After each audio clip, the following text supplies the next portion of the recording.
Welcome પ્રિયજનો, the light of Jesus Christ channel તમે જોઈ રહ્યા છો.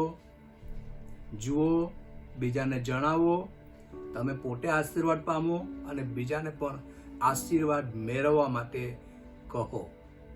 આવો આપણે પ્રાર્થના કરીએ. સ્વર્ગીય જીવનના સ્વામી યેસુ મસીહના નામમાં ફરી એકવાર અમે તમારી સાનિધ્ય, તમારા કૃપાના સિંહાસનની પાસે આવે છે. હાલેલુયા.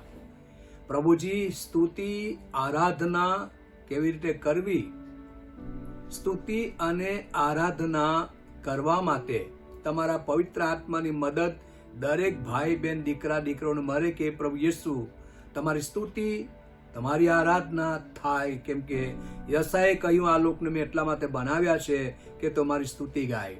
મારા જીવનના સ્વામી, જેમ આદમ હવા એદન વાડીમાં તમારું ગાન તાન સ્તુતિ કરતા ભજનકાર દાઉદે સ્તુતિ કરી અને સ્વર્ગના ભવનમાં પાત્મસ બેટ પરથી યોહાનને ઉઠાવવામાં આવેલો, જેને સ્વર્ગનું ભવ્ય દર્શન જોઈને વર્ણન કર્યું કે દેવની સ્તુતિ કેવી રીતે કરવાની. હા પ્રભુ, તારા પવિત્ર આત્માની મદદ દરેકને મળે કે જેથી સ્તુતિનો ભેદ સમજી શકે અને સ્તુતિ આરાધના પર તમારું સિંહાસન બને.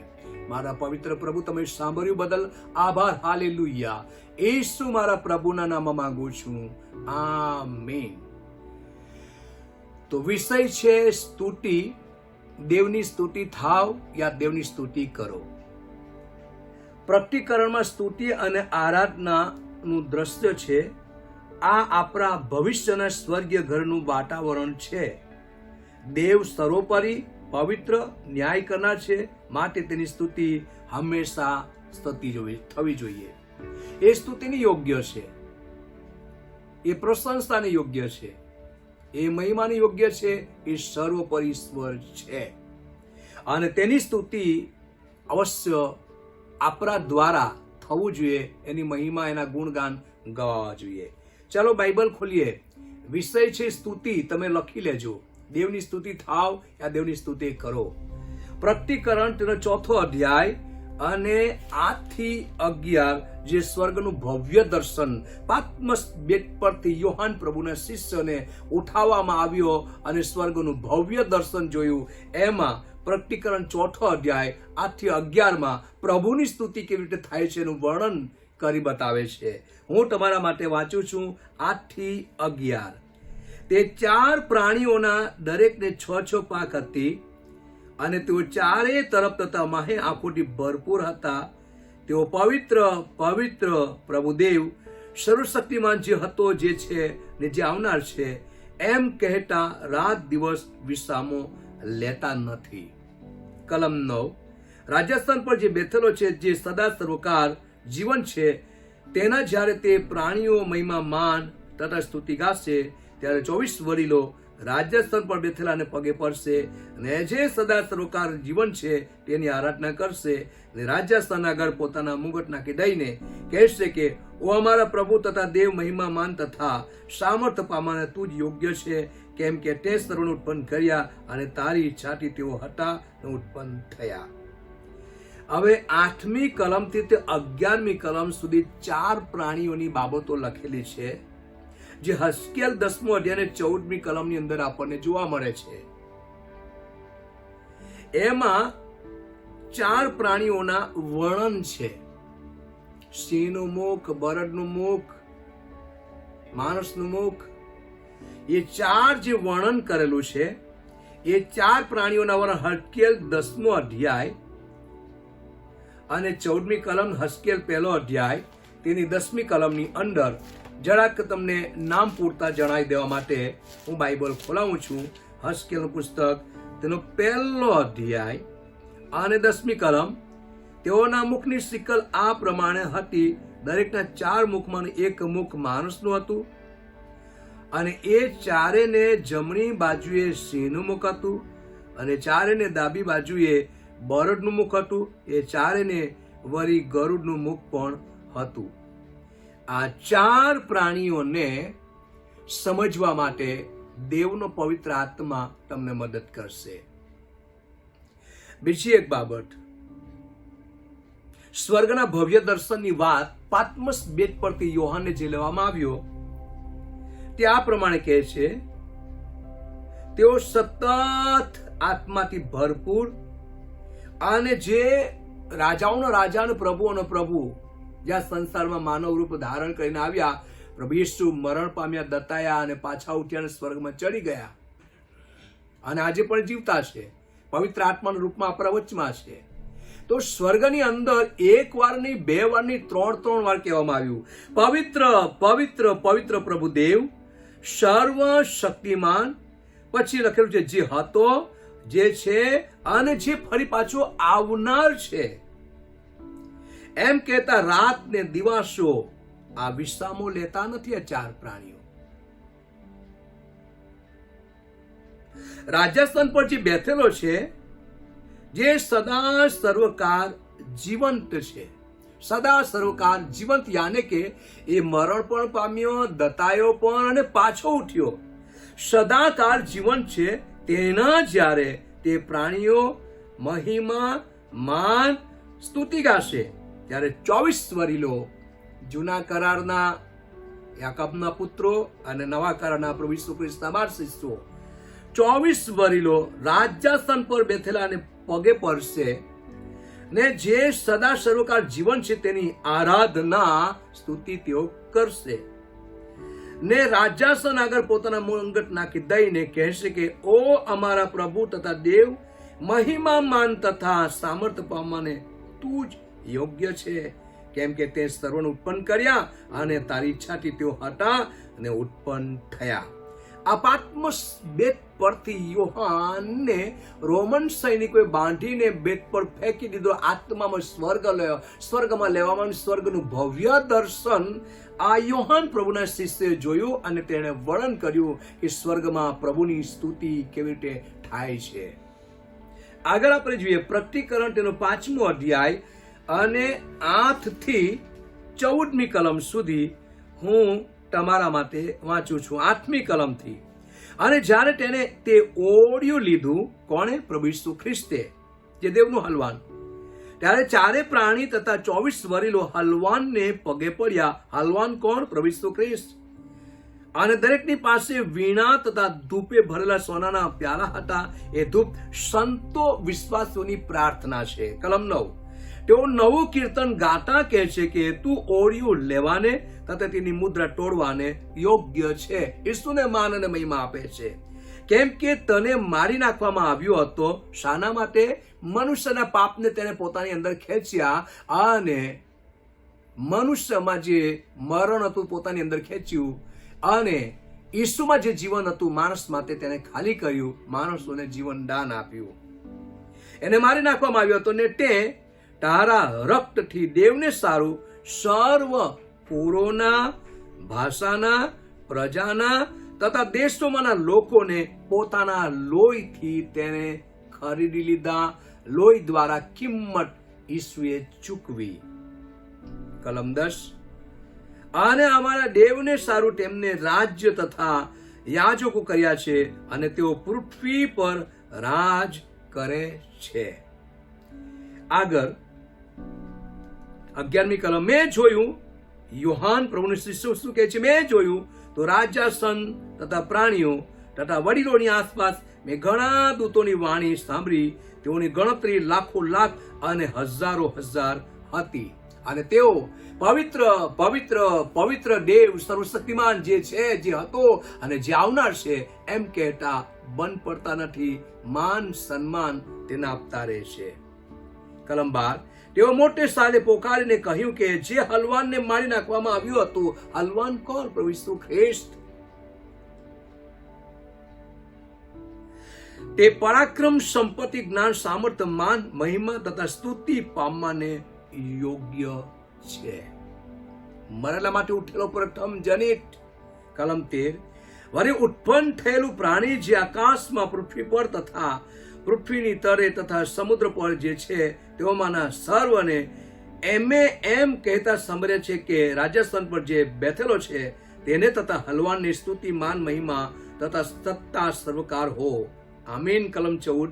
ત્યારે ચારે પ્રાણીઓએ કહ્યું આમીન અને વડીલોએ પગે પડીને તેની પૂજા કરી, તેની આરાધના કરી, તેની સ્તુતિ કરી, કેમ કે તે સર્વોપરી દેવ છે, પવિત્ર છે, ન્યાય કરનાર છે, અને સ્વર્ગ એ સ્તુતિ આરાધનાનું ભવ્ય દ્રશ્ય છે.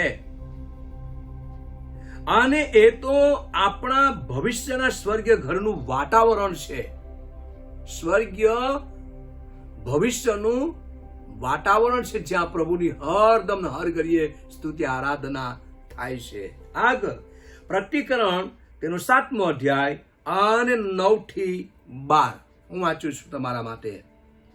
આ બનાવ બન્યા પછી મેં જોયું તો જુઓ, સર્વ દેશોમાંથી આવેલા, સર્વ કુળના, લોકના તથા ભાષાના, કોઈથી ગણી શકાય નહીં એટલા માણસોની એક મોટી સભા તેઓ રાજસ્થાનની આગળ તથા હલવાનની આગળ ઉભેલા હતા. તેઓએ શ્વેત જબ્બા પહેરેલા હતા અને તેઓના હાથમાં ખજૂરની ડાળીઓ હતી. તેઓ મોટે સાદે પોકારીને કહે છે કે અમારો દેવ જે રાજસ્થાન પર બેઠેલો છે તેને તથા હલવાનને તારણને માટે ધન્યવાદ હોજો. કલમ 11. સગરા દૂતો રાજસ્થાનની તથા વડીલોની તથા ચારે પ્રાણીઓની આસપાસ ઉભા રહેલા હતા. તેઓએ રાજસ્થાનની આગળ દંડવત પ્રણામ કરતા દેવની આરાધના કરીને કહ્યું કે આમીન નો મતલબ થાય છે બરાબર, અમારા દેવને ધન્યવાદ તથા મહિમા તથા જ્ઞાન તથા આભાર સ્તુતિ તથા માન હંમેશા મરો. આમીન આમીન. પરાક્રમ તથા સામર્થ્ય સદા સર્વકાર હો. આમીન. ઉત્પત્તિથી પુનર્નિયમ અને ત્યાર પછી પુનર્નિયમ પછીના જે પુસ્તકો તમે વાંચો, ભજનકાર દાઉદના 150 અધ્યાય વાંચો, તો પ્રભુની સ્તુતિ એ પ્રાચીન કાળના પ્રબોધકો પૂર્વજો કેવી રીતે કરતા, અને સ્વર્ગીય જે વાતાવરણ છે જે સ્તુતિ આરાધનાથી ભરેલું છે. અને રાતે ને દિવસે દેવના દૂતો પ્રભુનું ભજન કરવાનું અને પવિત્ર કહેવાનું બંધ કરતા નથી. બાઇબલ કહે છે જેઓ તેને ભજે છે તેઓ આત્માથી સત્યતાથી તેનું ભજન કરવું જોઈએ. એવી વેળા આવે છે, હાલ આવી ચૂકી છે કે ખરા ભજનારોને બાપ ઈચ્છે છે જેઓ તેને ભજે છે તેઓ આત્માથી સત્યતાથી તેનું ભજન કરવું જોઈએ. પ્રકટીકરણનું પુસ્તક 11મો અધ્યાય 15 થી 18. પ્રકટીકરણ પુસ્તક 11મો અધ્યાય 15 થી 18 હું વાંચું છું. પછી 7મા દૂતે વગાડ્યું,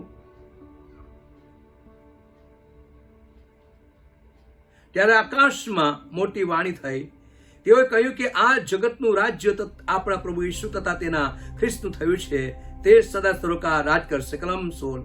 જે 24 વડીલો દેવની સમક્ષ પોતાના આસન પર બેઠેલા હતા તેઓએ કલમને જુઓ દંડવત પ્રણામ કરીને દેવની પૂજા કરી, દેવની આરાધના કરી અને કહ્યું કે હે સર્વશક્તિમાન પ્રભુ દેવ, જે છે જે હતો, અને અમે તારી સ્તુતિ કરીએ છીએ, કેમ કે તે તારું રાજ્ય મહાન સામર્થ્ય ધારણ કર્યું છે અને તું રાજ કરવા લાગ્યો છે.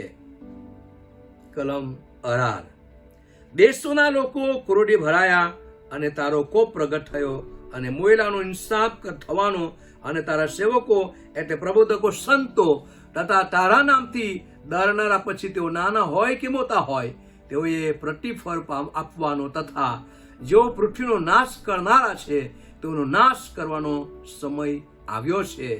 અને સ્વર્ગની અંદર 24 વડીલો, લાખોની મેદીમાં દેવના દૂતો પ્રભુની સ્તુતિ, તેનું દંડવત પ્રણામ કરવાનું, એની આરાધના કરવાનું તેઓ પડતું મૂકતા નથી. તેઓ પગે પડીને પ્રભુની સ્તુતિ કરે છે અને કહે છે એ જ હલવાન જેને મારી નાખવામાં આવ્યો, એ મોયેલામાંથી ઉઠેલો પ્રથમ જનિત, માન મહિમાને યોગ્ય એ જ છે.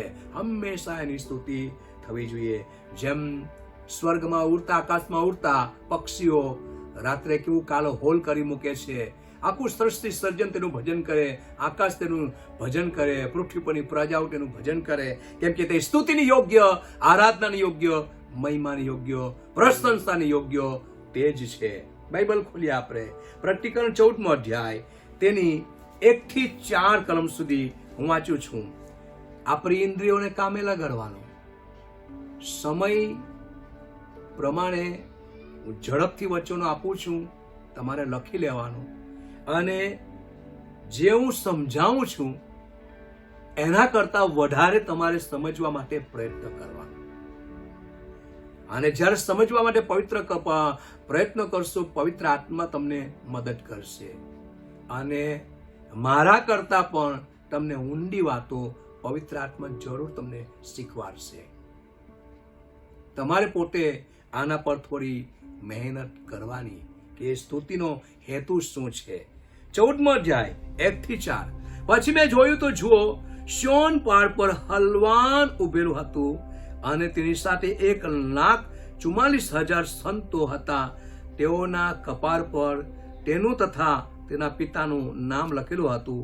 મેં ઘણા પાણીના અવાજના જેવી તથા મોટી ગર્જનાના અવાજના જેવી આકાશમાંથી વાણી સાંભળી. તે તો વીણા વગાડનારો પોતાની વીણા વગાડતા હોય એવી વાણી હતી. તેઓ રાજસ્થાનની આગળ અને 4 પ્રાણીઓની તથા વડીલોની આગળ જાણે કે નવું કીર્તન ગાતા હોય છે. પૃથ્વી પરથી જે 1,44,000 ખરીદવામાં આવ્યા હતા, તેઓ વગર બીજું કોઈ એક કીર્તન શીખી શક્યું નહીં. સ્ત્રીઓના સત્સંગથી તેઓ જો અપવિત્ર થયા નથી તો એ છે કેમ કે તેઓ કુંવારા છે અને હલવાન જ્યાં જાય છે ત્યાં તેની આગળ જે ચાલનારા છે તો એ છે તેઓએ દેવની સારું તથા હલવાનને સારું પ્રથમ ફળ થવાને માણસોમાંથી ખરીદવામાં આવ્યા હતા. તો અહીંયા 1 થી 4 સુધીની અંદર 1,44,000 વ્યક્તિઓ છે. તેઓ પાપમાં કે વ્યભિચારમાં કે સ્ત્રીઓના સત્સંગમાં જોડાયા નથી. બીજી બાબત કે તેઓ કુંવારા છે અને તેઓ નવું કીર્તન ગાય છે, પ્રભુના ગુણગાન ગાય છે. તો આ કોણ હશે? હું તો એમ કહી શકું કે કદાચ હેરોડના સમયની અંદર 2 વર્ષ કરતા પણ નાના બાળકોને હેરોદ રાજા શોધખોળ કરીને મારી નંખાવ્યા. ઈસુની શોધખોળ કરતા હતા તે સમય દરમિયાન 2 વર્ષથી નાના બાળકોને મારી નાખ્યા. એ બાળકો પાપ સંબંધી કઈ જાણતા ન હતા. તે નિર્દોષ નિષ્કલંક હતા અને એ કુંવાળા હોઈ શકે કદાચ આ બાળકો. આપણે એટલા અંતર્યામી નથી કે આપણે બધું જ જાણીએ. આ બાઇબલનું રહસ્ય સમજવા માટે કેટલીક વખત આપણી ઇન્દ્રિયોને સતત કામે લગાડવી પડે, પરંતુ બને તેટલું કરીને મારી મચડીને એનો અવળો અર્થ ન થાય એને જાણવું સમજવું બહુ જ જરૂરી છે. કદાચ એવું પણ બને કે મારા કરતા તમે સારો પ્રચાર કરતા હોય અને કદાચ એવું બી બને કે કોઈક તમારામાંથી વચન સાંભળતા હોય તો કોઈકને સારું બી લાગતું હોય ને કોઈકને સારું બી નહીં લાગતું હોય. કદાચ કોઈને પ્રચાર ગમતો હોય, કોઈકને પ્રચાર ના ગમતો હોય. કોઈક કદાચ નકાર બી કરે, કોઈક વ્યક્તિ સારું બી બોલે. પરંતુ હું એમ કહેવા માંગુ છું, પ્રભુ તમને હંમેશા આશીર્વાદ જ આપે અને તમે સફળ થાઓ. દેવની સ્તુતિ હંમેશા થતી રહે પ્રભુની મહિમા માટે. આગળ પ્રકટીકરણ 15મો અધ્યાય એની 1 થી 4. ત્યાર પછી મેં આકાશમાં બીજું મોટું તથા આશ્ચર્યકારક ચિહ્ન જોયું.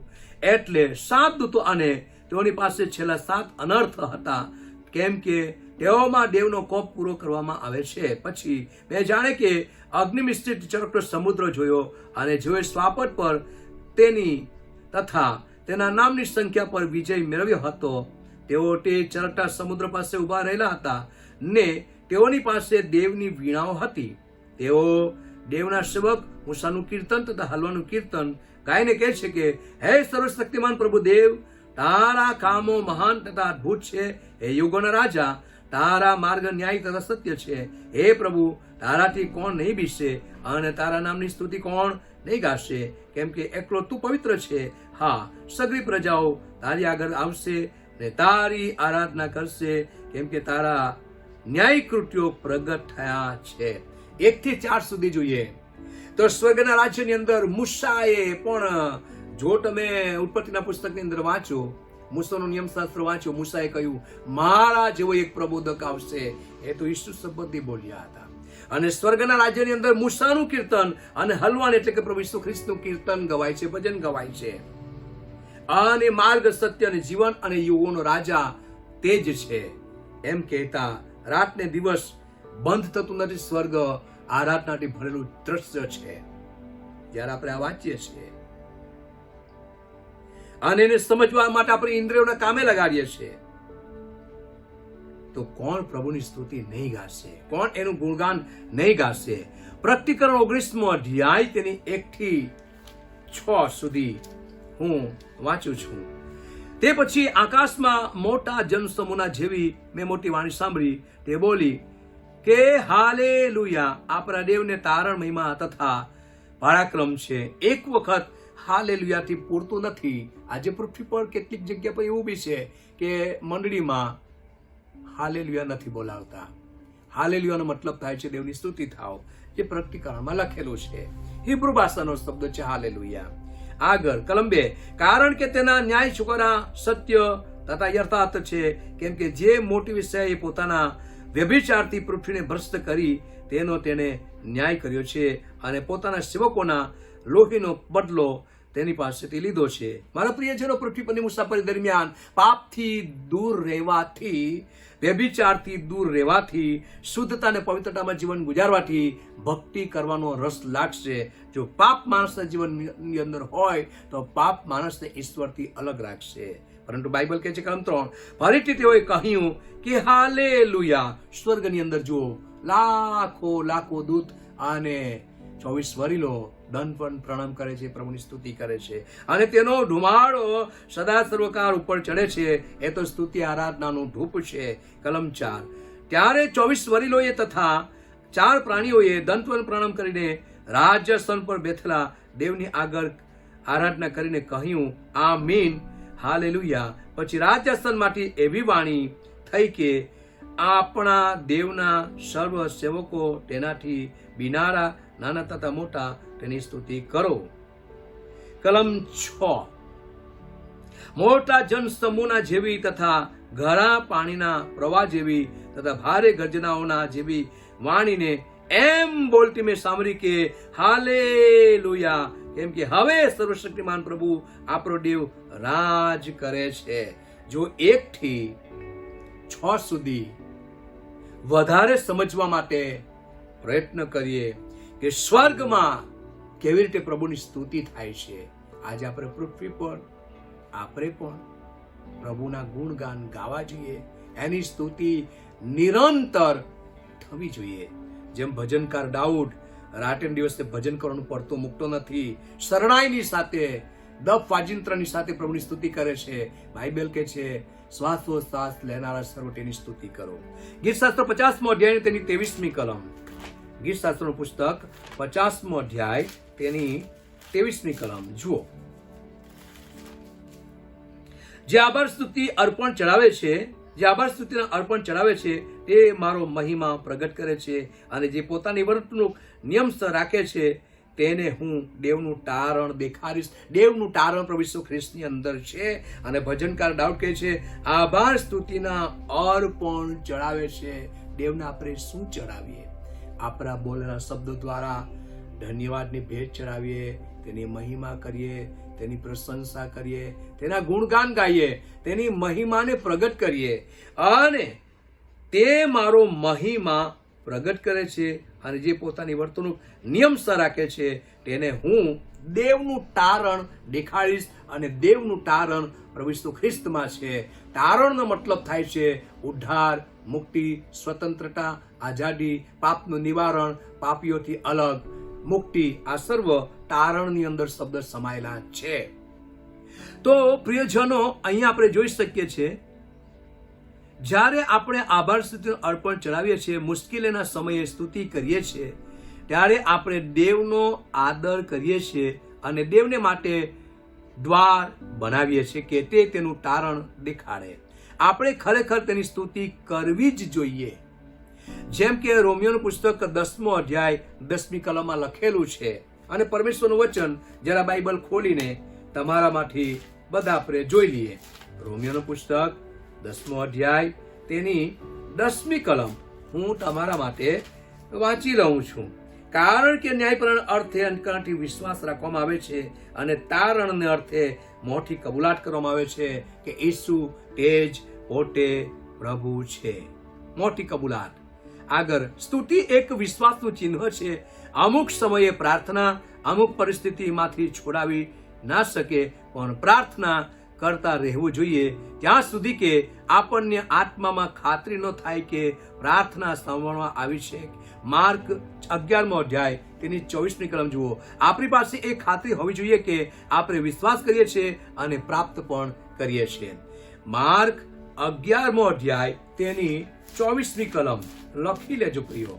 11મો અધ્યાય તેની 24મી કલમ. માર્ક 11 અને 24 હું વાંચી લઉં છું. એ માટે હું તમને કહું છું કે પ્રાર્થના કરતા જે સર્વ તમે માંગો છો તે અમે પામ્યા છે એવો વિશ્વાસ રાખો તો તે તમને મળશે. બહુ અદ્ભુત બાબત છે. આપણે જોઈ શકીએ છીએ કે જૂના કરારની અંદર યુના માછલીના પેટમાં 3 દિવસ અને 3 રાત રહ્યો હતો. તેને ખબર પડી ગઈ કે હવે અહીંથી બહાર નીકળવાનો કોઈ રસ્તો નથી, કેમ કે તે મદદ વગરનો થઈ ગયો હતો. ત્યારે તેને આમ કહીને આભાર સ્તુતિનું અર્પણ કર્યું કે તારણ દેવથી આવે છે. હજુ તો તે માછલીના પેટમાં જ હતો અને દેવે તે માછલીના આજ્ઞા આપી કે તે તેને સૂકી ભૂમિ પર ઓકી કાઢે. અને યુના ઈસુ ખ્રિસ્તનો પ્રતીક છે, જેણે મરવું દટાવનું પાછળતું સંપૂર્ણ કર્યું. યુનાનું પુસ્તક જરા આપણે ખોલીએ અને યુના પ્રબોધકનું પુસ્તક તમે વાંચો છો ત્યારે યુનાની અંદર 2જો અધ્યાય હું ખોલવા માટે તમને કહું છું કે બાઇબલ ખોલીને તમારે કલમને જોઈ લેવી જોઈએ. યુના 2જો અધ્યાય 9 અને 10. સમયના અભાવે હું ઝડપીથી એને પૂરું કરું છું, પરંતુ તમારે એને ધ્યાનમાં લઈને એનું મનન કરવું જોઈએ. પણ હું આભાર સ્તુતિ કરીને બલિદાન આપીશ. યુના કહે છે માછલીના પેટમાં, હું મારી માનતાઓ ચડાવીશ. તારણ યહોવાથી છે. કલમ 10. યહોવાએ માછલીને આજ્ઞા કરી ને તેને યુનાને કોરી જમીન પર બહાર કાઢી નાખ્યો. યુના ઈસુ ખ્રિસ્તનો પ્રતીક છે, જેણે મરવું દટાવું પાછળતું સંપૂર્ણ કર્યું.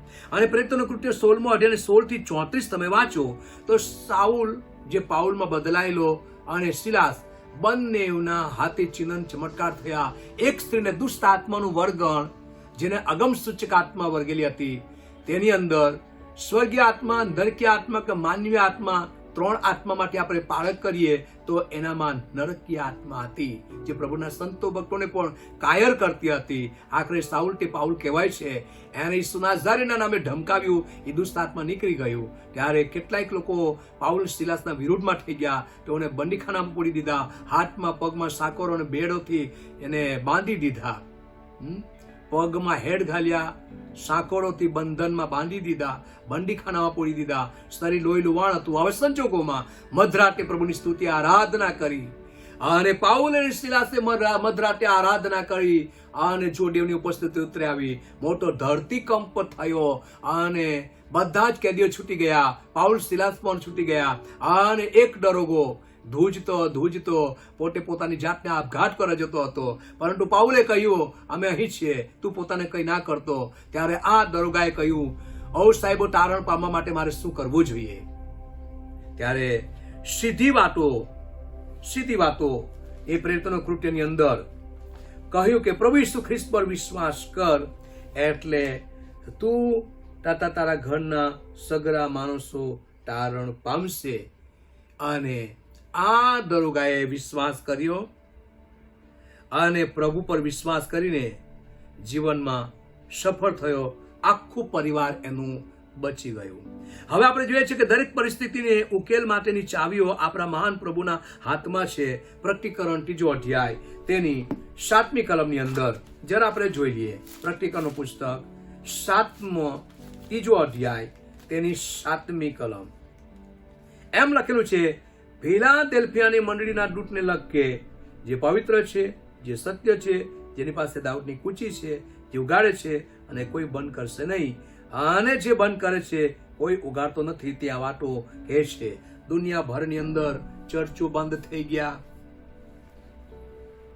લોકો સ્તુતિ આરાધના ભક્તિ કરવા માટે અટવાવા લાગ્યા. પણ પ્રેરિતોના કૃત્યની અંદર આપણે જોઈએ કે ઘેરે ઘેર પ્રભુની સ્તુતિ તેઓ કરતા, નિખાલસપણથી પ્રભુ ભોજન લેતા. આવનાર સમયોની અંદર મારા પ્રિય ભાઈ બહેનો, ચર્ચની અંદર મોટી ભીડ ભેગી તમે કરી નથી શકવાના. અને આવા સંજોગોની અંદર આપણે પોતાના ઘરની અંદર પણ સ્તુતિ આરાધના ચાલુ રાખવું જોઈએ. બાઇબલ કહે છે જે બંધ કરે છે તેને કોઈ ઉઘાડતો નથી, અને જ્યારે દેવ ઉગાડે છે તેને કોઈ બંધ કરી શકતો નથી. અને જ્યારે પ્રિયજનો આવી બાબતોને આપણે થતા જોઈ રહ્યા છીએ ત્યારે સમજી લેવાનું કે તે બારણા આગળ જ છે.